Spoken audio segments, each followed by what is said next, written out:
My wife Natalie didn't raise her voice. She didn't even seem nervous. She sounded almost casual, like she was just letting me know she'd be late for dinner. "I'm going on a date with my supervisor," she said. "I just wanted to be honest with you. 13 years, we'd been married for 13 years, building a life together, sharing bills, holidays, grief, and victories. 13 years of believing that honesty meant loyalty and commitment meant respect. But in one sentence, she made it clear that none of that mattered to her anymore. We met in our early 20s when love felt simple and our dreams were endless. We started out in a tiny apartment with secondhand furniture, talking late into the night about the future we would build. I supported her through every career change, every certification, every single time she wanted to quit. When she landed her current job, I was her biggest fan. I told everyone how brilliant she was. Now, I realized I had just helped build the ladder for someone else to climb. I stared at her, waiting for a punchline that never came. "You're joking, right?" She just shook her head. "No, I've been thinking about it for a while." He asked me out, and I said yes. My chest tightened. "You're married." "I know," she replied. "That's why I'm telling you." As if her honesty somehow made it okay, I asked her why. I wasn't angry, not yet. I just genuinely wanted to understand how the woman who once cried at the thought of losing me could say this without even blinking. She sighed, rubbing her temples. "I feel invisible, okay? My life is just routine, work, home, responsibilities. He makes me feel seen." I almost laughed at how painfully predictable it was. The cliches always sound ridiculous until they're spoken by the person you trusted most. "So this is just one date?" I asked. "Or are you already emotionally involved?" She didn't answer right away. That pause told me everything I needed to know. I took a deep breath. "If you go on that date, you're choosing him over this marriage." She looked annoyed, not hurt. "Why does everything have to be so dramatic? It's just dinner." I nodded slowly. "Then let me be clear. If you walk out that door for that just dinner, don't expect me to be here when you come back." She scoffed. "You wouldn't throw away 13 years over one meal." I looked at her, trying to memorize the face of the woman I thought I knew. "No, you're the one throwing it away.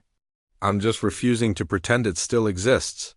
She rolled her eyes and went to the bedroom to get dressed for him. In the house we built together, that night I sat alone, thinking about every compromise I'd ever made for her, every time I put her needs before mine. I realized something profound in that silence. Love without respect isn't love. It's just convenience. She came out wearing a dress I hadn't seen in years, one she used to save for special occasions with me. "How do I look?" she asked. I swallowed hard. "Like someone who's already gone?" She hesitated for a split second, then grabbed her purse and left. I didn't chase her. Instead, I stood up and started packing, calmly, with total clarity.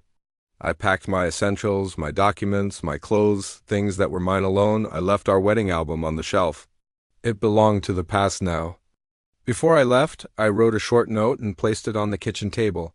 "I warned you. I won't compete for my own wife." Then I locked the door behind me and walked away. That night, I stayed with a friend and turned my phone off. For the first time in years, I slept without a weight on my chest. The pain was there, but it was a clean, honest pain, not the slow poison of betrayal. The next morning, my phone had exploded with missed calls and messages. "Where are you? We need to talk. You're overreacting. Please come home." He didn't mean anything. That last message said it all. I replied with one sentence. "Talk to your lawyer." I'm done. The divorce was hard, but her excuses were harder. She claimed it was a mistake, that she was confused, that she never expected me to actually leave. The fact that she thought my boundaries were a bluff, that's what almost broke me. I later learned her supervisor lost interest the moment he realized she was serious about leaving her marriage. Funny how bravery disappears when consequences show up. 2 years later, I ran into her at a grocery store. She looked older, tired. She tried to smile. "You look good," she said. And I realized I did. I had rebuilt my life, piece by piece.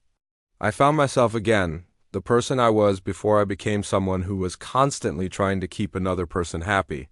She had lost something irreplaceable and couldn't admit it was her own fault. My story isn't just about betrayal. It's about the moment you choose yourself. It's about understanding that your self-respect is not negotiable. Thanks for listening. Don't forget to subscribe for more stories.